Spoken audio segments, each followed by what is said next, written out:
Hey, this is Michael DM of The Great Chain. This is the second video. Last video, we talked about the lore and the overall construction of the world of Chronogethma. This time, if you're playing a character in this world, you probably know something about what is called the Great War. And this Great War happened 20 years ago from the start of the campaign, and it set in motion the present, the politics of reality today, and likely something that your character cares about. So this Great War, which happened 20 years ago to the present at the start of the campaign, lasted for 30 years. So 20 years ago, there was a war which lasted for 30 years. It was called the Great War. In the Great War, you have basically all the factions at play. And so what we're going to do is we're going to briefly go over what happened in the Builders Nation, the Imperium Nation, the Nautical Nation, as well as the Order of the Emerald Moon, or the demon hunting factions in the world. So, as it relates to each great nation, they had their own domestic problems, which created spillover and conflagrated or exacerbated world affairs. So let's start with the builders. So it's important to think of kind of all of these events happening at once inside and outside of these great nations. In terms of the builders, 20 years ago, the builders were at the apex of a major development of great weapons and technology that they used in the traditions of, centuries before and their ancestors, as did all the other nations, of seizing and defending territories in the embrace, or that is to say, the non-demon side of the world, where the chain is, the embrace. Most specifically, they had advancements in armament, specifically people who could wear armor of weapons, and alchemy, changing the fundamental nature of things and making potions and other artificer things. It made it relatively easy at this apex of their development to finally start to actually counter magic dominance in warfare. So while they use some magic to develop their technology, it is proportionally more technological than magical. And up to this point, magic had just ruled the day. And so this has been a major breakthrough for them.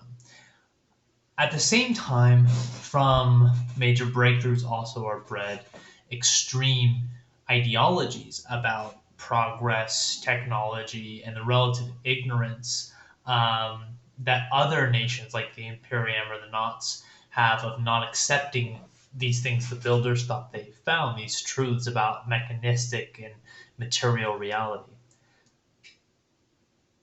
The builders came to resent the Knots, as they would publicly say that they were so neutral. But really, the Knots were thought of by the builders as being quite protectionist about the chain in their gondola, as they started to view the world in this different way at their newer prowess, if you will, technologically. They thought that the Knots specifically kept secrets, knowledges that they had not quite got access to yet from everyone else about the chain in the Forbidden Islands. Now, that's kind of externally. Internally, the builders have always had a sort of internal noble families problem. Their domestic politics of this kind, there's a lot of rich families who fund research and development, and they have these long blood feuds with each other. And so these rich families started to invest all their money and funding into this technological boon upward curve of technological advancement.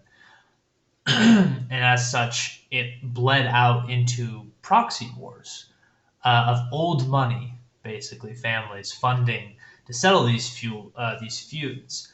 However, eventually these skirmishes between these noble families and especially their ability to fund these advanced weapons building and testing led to a zero-sum arms race between them.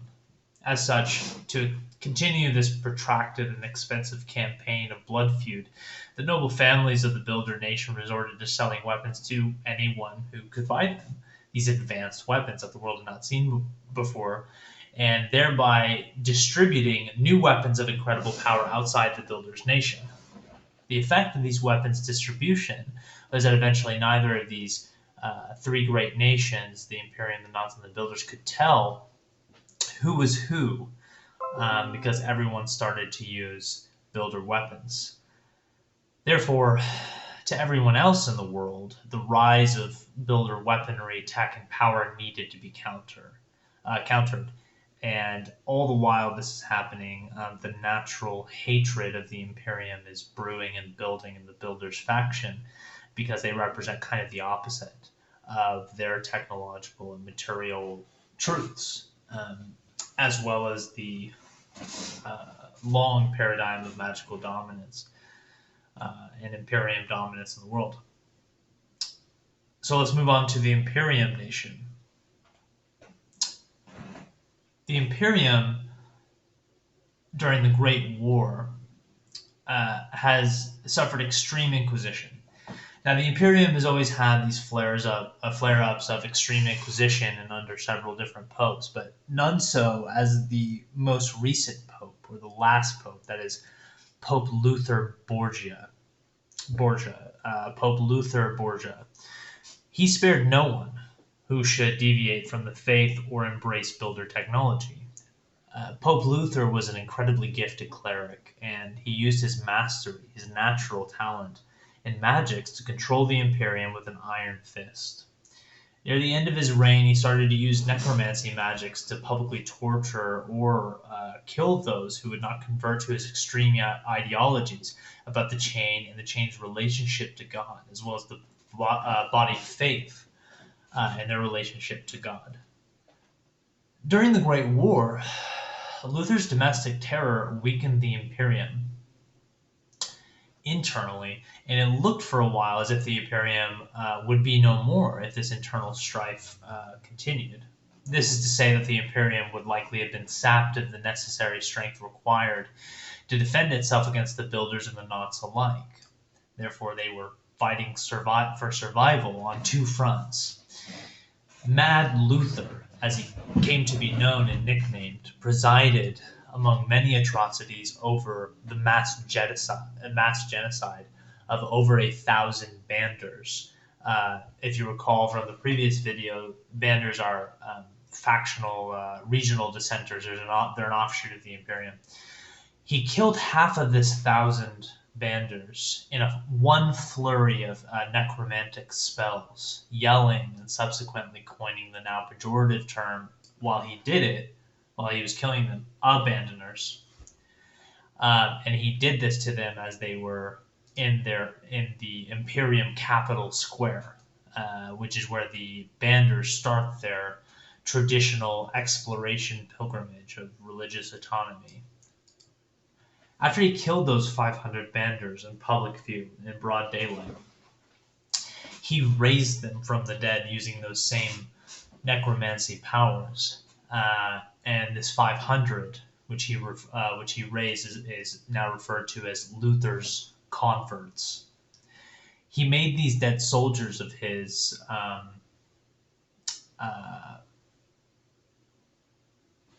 kill the other 500 banders. Now, not all the other 500 were in the square during their pilgrimage.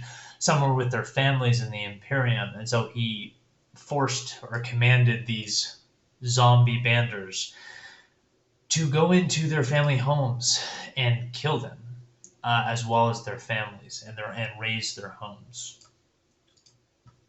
As such, as you can imagine, Luther's madness drove the Imperium into civil war and this created thus two factions: loyalists who were with Luther, uh, and the Redeemers, as they called themselves. The latter, or the Redeemers, was led by Luther's younger brother, Ephraim Borgia, who would come to both rally support and eventually defeat his brother's forces in what was called the War of Two Popes. Ephraim and his legendary students called the Circle, who amassed amazing magical prowess in a mysteriously short amount of time, killed many of Luther's mad cardinals and made others stand trial after the conflict. To this day, it's not known what happened to Luther.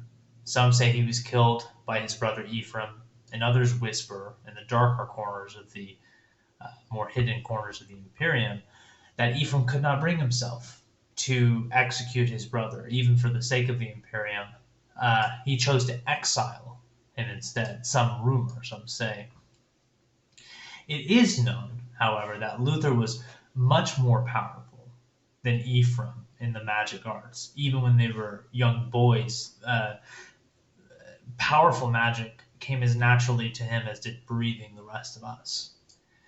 And even though Ephraim is considered one of, if not today's most strong or powerful magic user, it took the combined might of Ephraim and his legendary students in the Circle, as well as the entire support of the Imperium on his side, to defeat just his brother and some of Mad Luther's cardinals.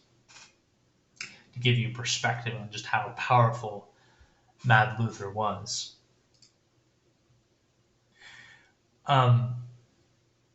While the War of Two Popes was going on, it bled out of the Imperium into other lands, including but not limited to the Forbidden Isles, which the Knots control. As such, these were interpreted as Imperium attacks, as they destroyed homes and civilians and alike, a lot of collateral damage. And this, in line with the bleed out of the noble families conflict in the Builders Nation, it made other nations, at least the Imperium, the Imperium, the Builders, and the Knots all kind of start to resent each other and hate each other, and thinking it was more of a war effort, which required response. In fact, these skirmishes and the War of the Two Popes bled out not just in the areas spoken about, but even beyond the Embrace and into the unlinked lands, where many of them were cut short by demons joining the party. After Ephraim and the Circle, or his legendary students, defeated Mad Luther and held some of his lackeys to trial. This was about midway, maybe on the second half of the Great War. Under Pope Ephraim Borgia's leadership, the Imperium regained its strength. And not only did it regain its strength, it surpassed the Knots in military force and power, becoming one of, if not forging the conditions, but becoming one of the two remaining superpowers in the world, the other being the Builders and their fearsome weapons. So it knocked the Knots down to a minor power when their fearsome fleet were, for centuries, considered a major power, if not a superpower. Speaking of the Knots, let's talk about the Knots nation. During the Great War, the Knots, and even before the Great War, for centuries, they've always been incredibly protective of the gondola, or that thing which allegedly goes up and down the chain, or so our legends tell us in Chronogethma. They've also been incredibly protective of the temple of the chain at the base of the chain and the sea, including the chain sea, they're also protective of, and most specifically, of course, as has been mentioned, their Forbidden Isles. Um, the Forbidden Isles, as you recall from the previous video, being the islands or the isles in the chain sea that goes around the world where uh, the Knots claim that we all came from originally, and that's where we separated from the chain and divided into these nations.